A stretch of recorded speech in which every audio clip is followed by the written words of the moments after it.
Rich said, we started this process several years ago. I think initially we were even talking to the folks over at the school property. And then when we started talking to Cindy, what we had proposed was a 60-40 split of the net rent. 60% to Liberty, since we have all the capital cost. Site will probably cost $300,000 to $400,000 to build, and 40% to the township for use of the property. So what does that mean in real dollars? Based on my estimates with the tenant that we're working with to install on the tower to begin with, from them on the order of about being that this is a net rent deal, what we have to take out of that $2,400 is taxes, insurance, utilities, and maintenance, which in round numbers equates to about $350 a month. So if you take the 2,400, again, that may not be the final number, but that's the way it's looking about, as of right now. That leaves about $2,050 to split 60-40. So under that scenario, the township would be looking at about $820 a month worth of rent on the first tenant. Then as we add tenants, it would be the same 60-40 split after expenses.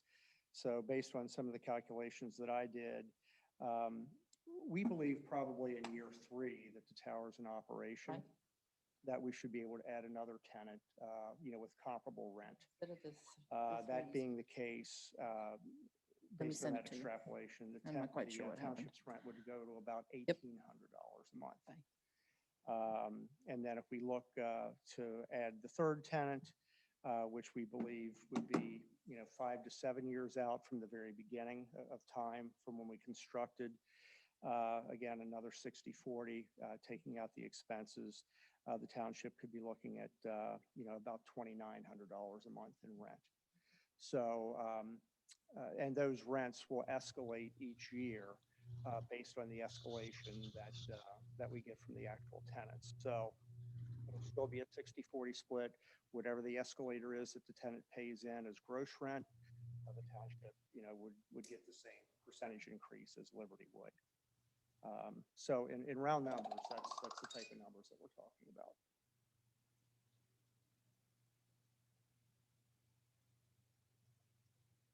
Any questions, comments? You ever see a situation where rent would go down? I'll tell you, in all the years that I've done this, I've never seen a rent go down, to be honest with you.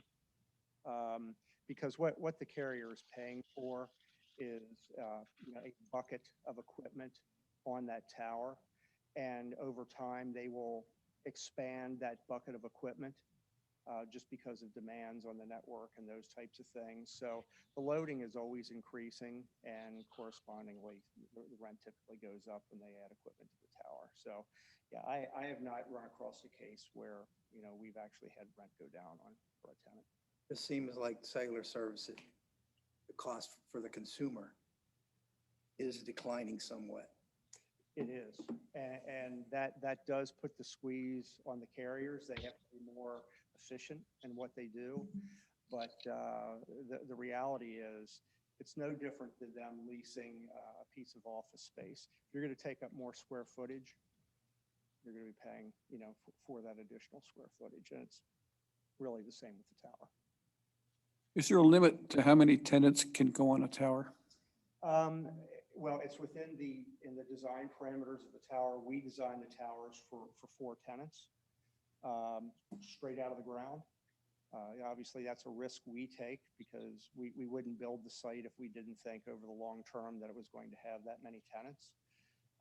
Once the tower reaches its capacity, its original design capacity, it could be modified and upgraded.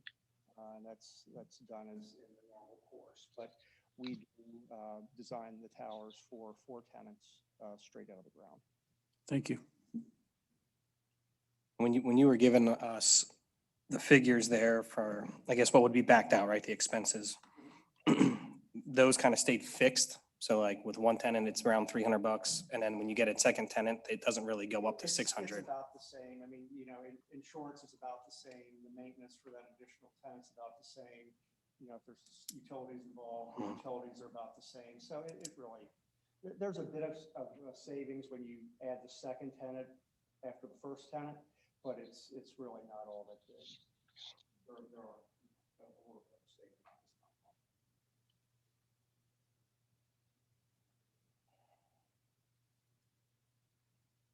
Do you have a feel how many hours of maintenance would be needed on a routine basis yearly? Sure. Typically, we do a spring and a fall maintenance on the site, just to make sure that we don't need to add additional gravel, to the compound.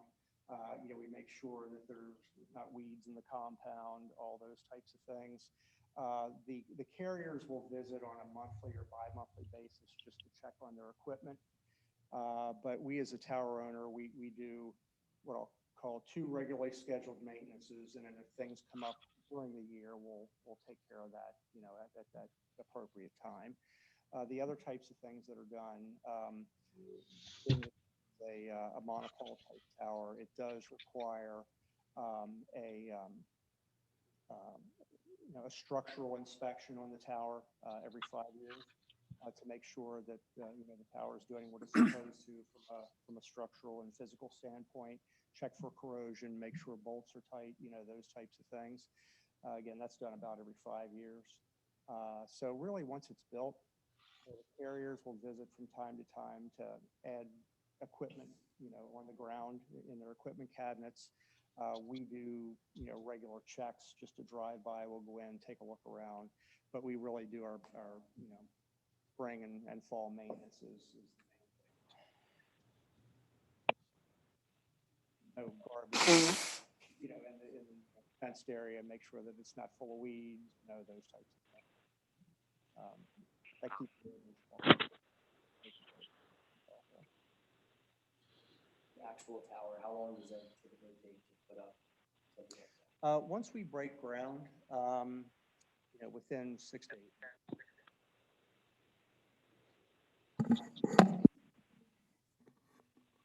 months. And I guess the site that we were looking at, can we expect that there would be any disruption to the golf course, or would you be able to come off the other track of land? Exactly. Access would be off Nisley Road, right to the site. There would not be any extension of the tower, golf course, or anything like that. No need for us to, we're even bringing utilities from Nisley Road, so we wouldn't need to really access the golf course or anything. Okay. And all those types of things would show up in the construction drawings that, we would provide to the planning commission and all those types of things. Mm-hmm.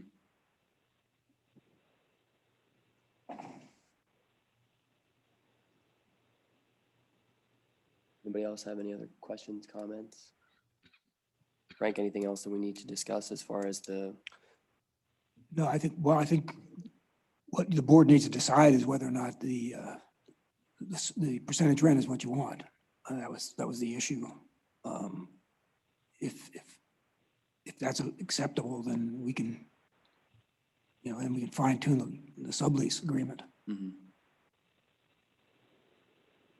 I have a question. I don't know if you can hear me or not. Yep, we can hear you, Doug.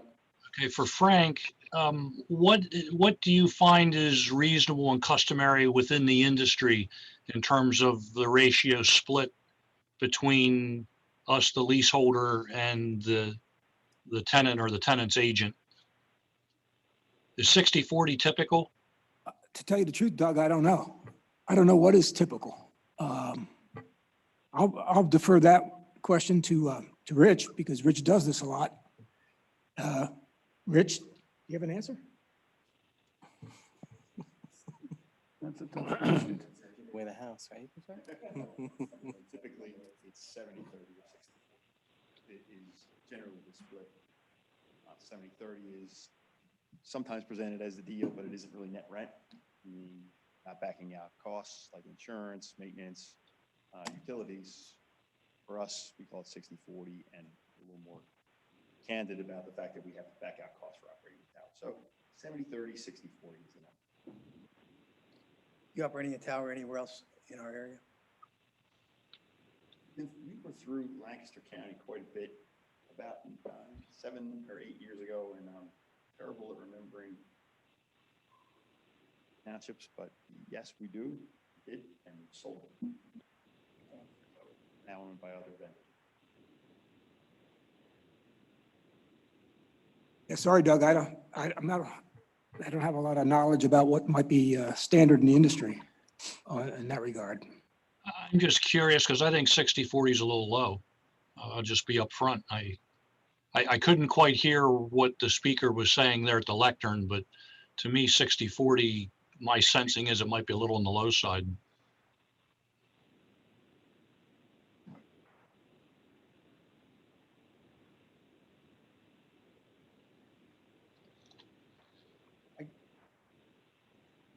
I guess what I would suggest maybe is that we just sort of, at this point, unless you have something else to add, we just sort of take this under advisement and maybe go into executive session when we're done here after the meeting and sort of discuss it among ourselves and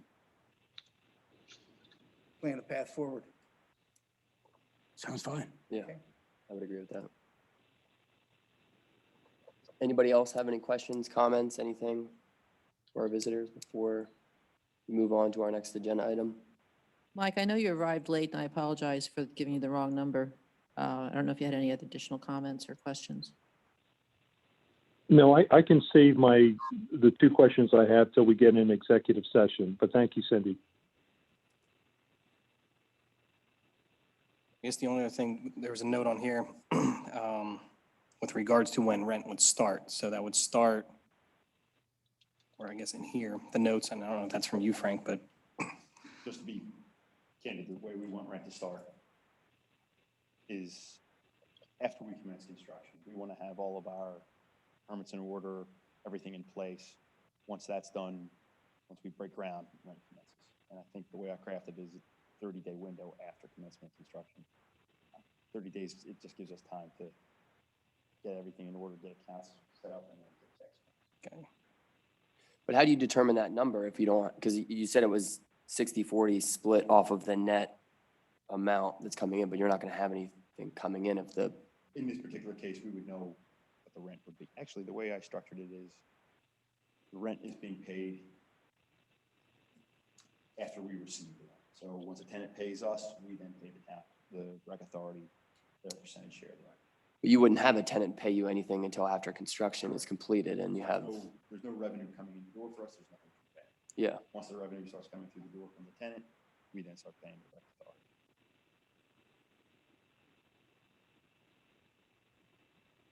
Will tenants typically pay rent before they can put their equipment on? No, I wish. Most clients wish, but no. So essentially, we're looking at start of construction, 8 weeks from there till it's finished. Potentially, how much, once the tower's finished, how soon can somebody put equipment on there? There could be overlap with the tenant putting their equipment on the tower while we're finishing up construction, but I think it's fair to say that you could be looking at 2 months before rent starts. And the tenants would be like Verizon or, I mean, who do you primarily deal with? The wireless carriers, AT&T, Verizon, T-Mobile, Sprint. They're the three main players at the moment. Okay.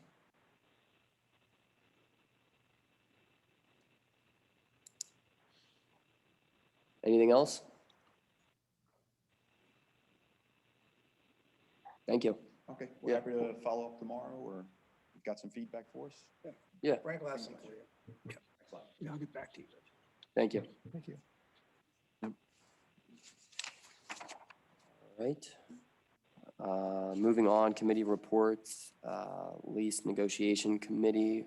Don't think we have anything other than just the tower to really review or discuss. Unless somebody has anything else to add to that. No, I think we're set with blue collar, right? So they're, from what we discussed the last time, they're starting rent, or they started rent. They haven't, Well, I spoke to Kevin White today and told him that, right in the middle of memorializing this, there was an issue with this liquor license and then the township having to take this and that. And I just told him that between myself and Frank, we would memorialize, something in writing to them, before the middle of next week so they'd have it. So at least we have this understanding in writing. But I believe that Joe had reached out to Kevin, was talking to him about the collection of the rent. Is that correct? That is correct. We, for the month of April, it's going to involve a calculation which will consist of, well, the deal was for the rent side of things, it was going to be, I believe, 10% of sales in terms of what the rent figure would amount to. There's some other things going on as well. With the issue with the liquor license, the township is temporarily buying the beer. That's an expense to us, and then the monies are coming into us. And in the end, we need to reconcile whether we owe them money or they owe us money, depending on their inventory and so on at the end of the month. And then the third component is in the pro shop, Jim is selling sodas and snacks, which were purchased by Blue Collar. So that's going through our point of sale system. So again, it's just another reconciling item. But we're going to try to settle up shortly after April's closed out. Any idea what they're doing as far as sales for the month? Just curious.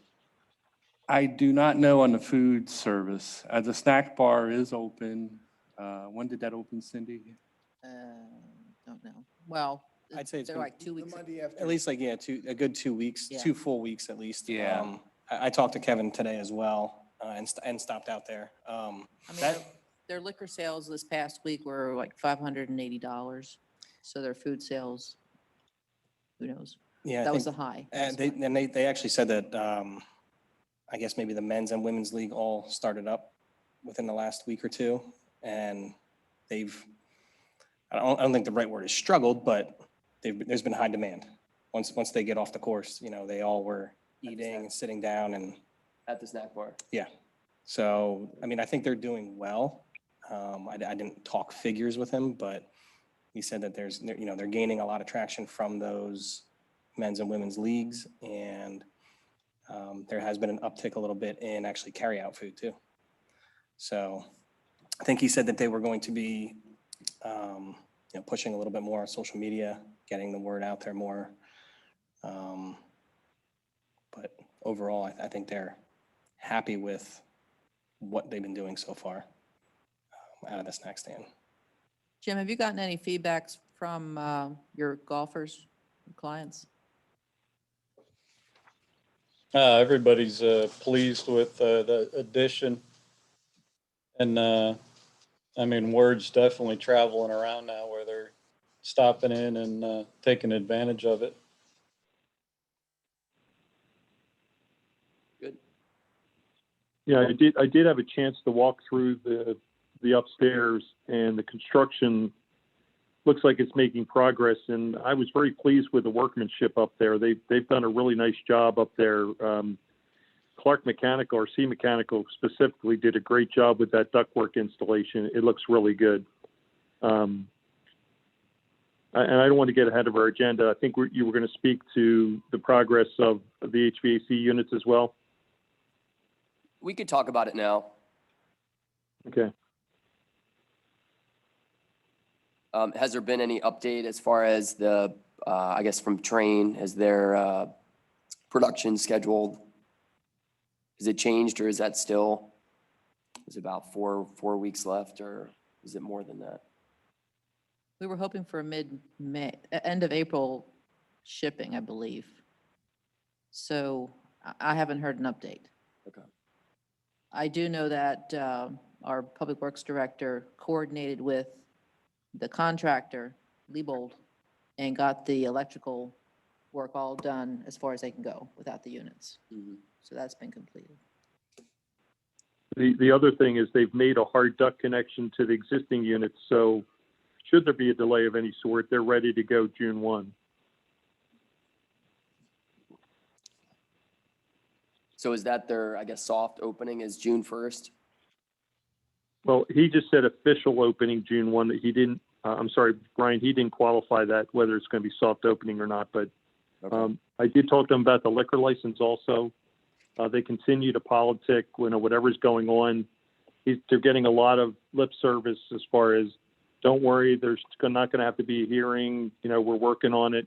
Should have something here very shortly. So Aaron Zemer from their liquor license council today was at a PLCB function and spoke to somebody that he knows at the department, and they're gonna, I guess, look into this matter. It's somebody that is, again, a senior person within the PLCB. Okay. Have we incurred any additional costs associated with this? We did consult with our attorney, Kimberly Simba. And once we got her invoice, we were going to submit that to Blue Collar.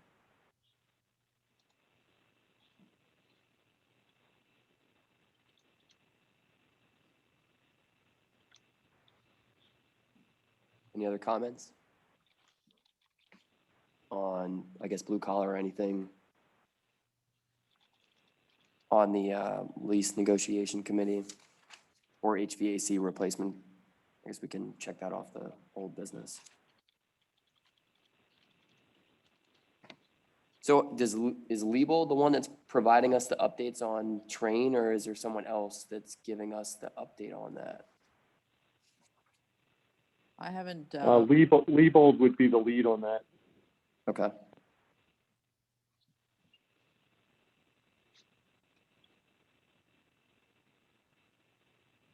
I do have one other comment. We have, to date, we've invoiced Blue Collar for the electric and a few minor utilities for March and, well, for two months, and they've paid both to date.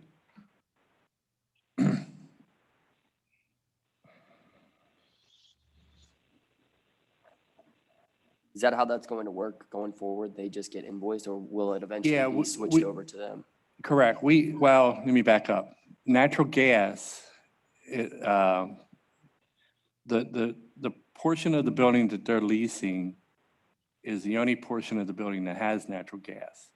So they basically, that account was switched over to them. Okay. So that's on them. The electric, we had a cost, we had mentioned it, I think, last time, for a few meters that needed installed, because it's like one electric bill we receive monthly, but we had to back out the maintenance shop, Jim's side of the building, and yet capture what they're using, and then subtract the cart room for the electric to charge the carts. So that's all been worked out. Okay. So there's monthly meter readings, and then I do a calculation, provide that information to Blue Collar. And for the first 2 months, ballpark numbers, their share of the building electric is about close to 70%, whereas Jim's side is the 30%. Water and sewer is only paid quarterly. It's not a huge cost. It could go up, I guess, but we have a water meter where we're doing a calculation and doing the very same thing. Okay. Is there an alarm monitoring agreement with the security company? yes. Well, And- fire alarm, yes. Yes. And so I can't recall what we arranged with them on. I think we did it on a square foot coverage basis, what's being covered, for, with that system. and I can't recall when I had a specific discussion with Kevin about this, but I know it was discussed in passing, you know, that they would be paying their pro rata share of that. Oh, good, then we'll bill them. Yeah, 'cause I thought we were. There you go. It's minimal cost. I think it's like, It was like $100 a year or something. yeah, $200 or was up- $300 a year. It was the upfront, I think was 7,000 or something to put the system in. Right, But then the ongoing cost was. very minimal, was the nominal, the yeah. monitoring. We'll add that to the list. Because we just Okay. paid that bill maybe a month ago. It is a one-time payment. I think it's an annual fee, right? Yes. Okay.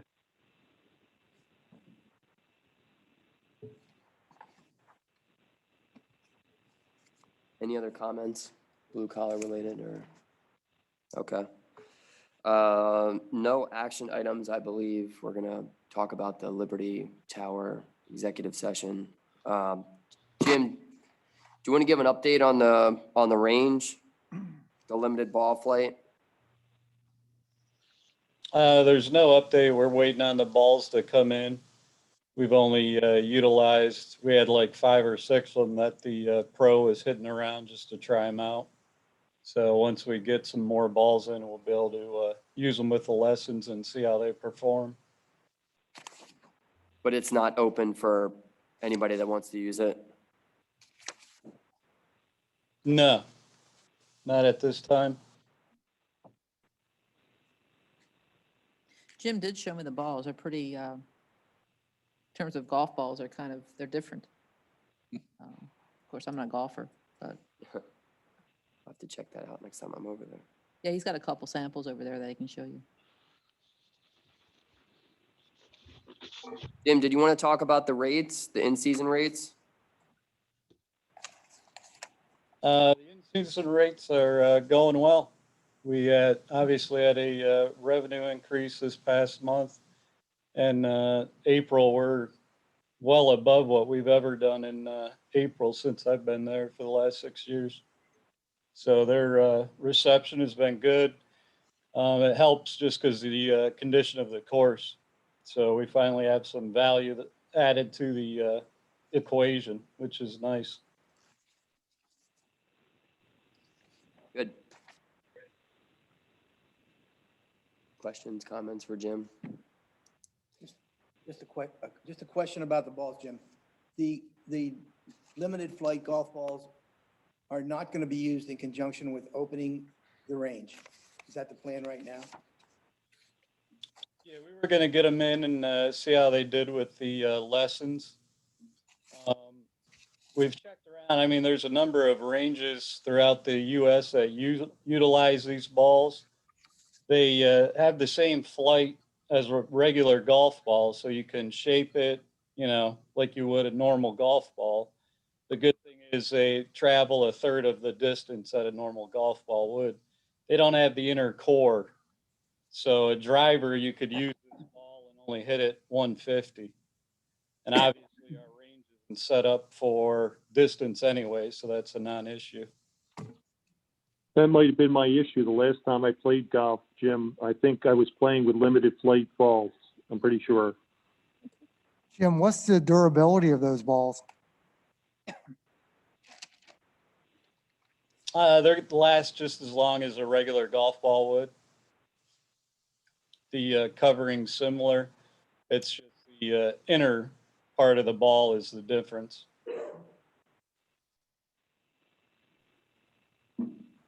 Pro went down and he was hitting balls and hitting errant shots just to see if they'd go out of the range. And he didn't have any balls leave the range. So that was positive with trying to open it up. That's good. And Jim, how has tournament booking going? I know when I talked to Kevin, he said that I guess there was 2 or possibly 3 that they have set up or prepared to cater. Are we still booking others, or how's that going? Yeah, right now I've rebooked all events from prior years. I've had a few that have moved to the fall just because they're not sure on the restrictions. And then our smaller groups, daily, we're getting calls for them, so booking them in as well. But right now, we've probably got about 30 events, larger events that are booked.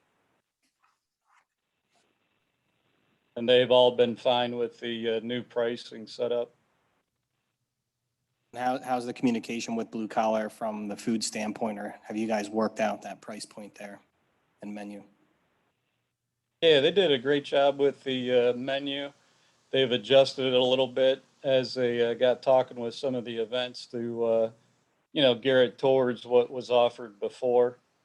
So far, positive feedback from any tournaments I've talked with, and that they've dealt with Rob and Kevin, and, they're receptive on working out a menu that fits the event.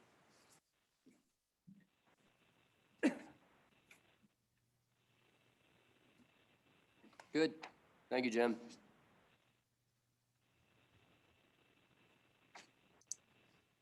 Any other old business to discuss?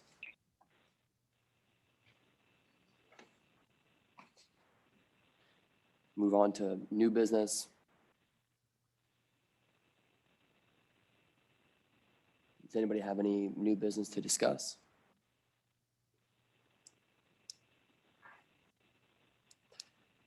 All right. Did we want to discuss the expanded use for buildings and grounds brainstorming discussion? I know Cindy, you sent out a reminder email. Right. Our initial plan back in February was that we would let March go and then schedule it for April. But that was before the lease people were coming in. So it's up to you guys what you want to do in terms of discussion points.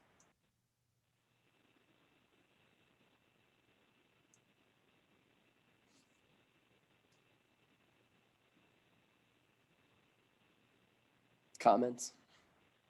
If I could make one comment when we start the brainstorming session, whenever that might be.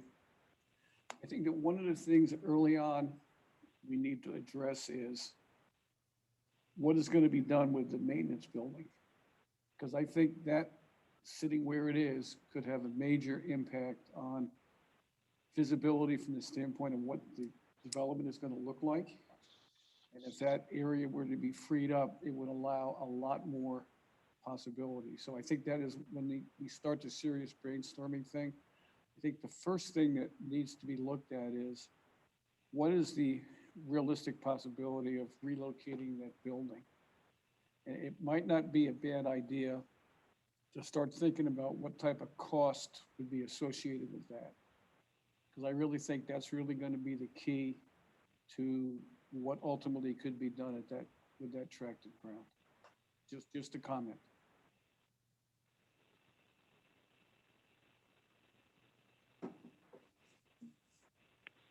Yeah, I just to let you know, I've not really spent any quality time working on this, but if we agree that we would discuss it in May, I can advance at least some ideas and some concepts and maybe address maybe a process that might make sense going forward. Okay. So why don't we table the discussion for May?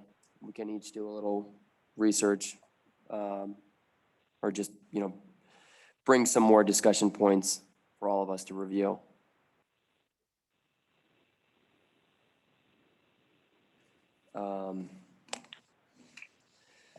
So moving on, Yeah, the minutes for March 24th were not in your agenda packet. I'm not quite sure why. So I would suggest we just table those, Okay.